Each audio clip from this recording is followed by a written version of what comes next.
લો બોલો, હવે થરાદની સરકારી કચેરીઓ આગળ જ પાણી ભરાયેલા છે, ત્યારે નગરપાલિકા પાસે લોકો શું અપેક્ષા રાખી શકે? બનાસકાંઠા જિલ્લાના સરહદી વિસ્તાર થરાદ તાલુકામાં મેઘરાજા મહેરબાન થયા છે. જો કે વરસાદ શહેરમાં વરસતા જ ખાડા ખાબોચિયા છલકાયા હતા, જેમાં થરાદ ખાતે પહેલો વરસાદ થોડા દિવસ વરસ્યા બાદ આજે ફરી વરસાદ થવાના કારણે વાતાવરણમાં ઠંડક પ્રસરી જતા ગરમીમાંથી રાહતનો લોકોને અનુભવ થઈ રહ્યો છે.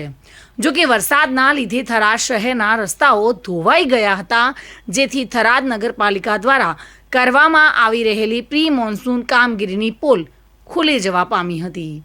સામાન્ય વરસાદની અંદર જ થરાદ નગરપાલિકા દ્વારા બનાવેલા રસ્તાઓ તૂટી જતા નગરપાલિકા દ્વારા બનાવેલ યોજના સહિતની કામગીરીની પોલ ખુલ્લી પડી ગઈ છે. જો કે રસ્તાઓમાં ઠેર ઠેર તૂટી જતા લોકોને અગવડતા ભોગવવાનો વારો આવ્યો છે અને સરકારી કચેરીઓ આગળ જ વરસાદી પાણી ભરાઈ જતા અને નીચાણવાળા વિસ્તારોમાં પણ રહેતા લોકો નગરપાલિકાની કામગીરીની કેવી આશા રાખી શકે તે પણ મોટા પ્રશ્નો છે.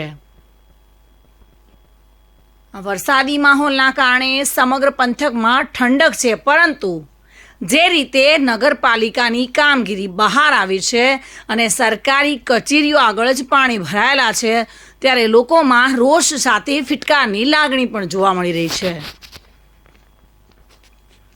મહેન્દ્ર ઓઝા સાથે bureau report, today Gujarati news.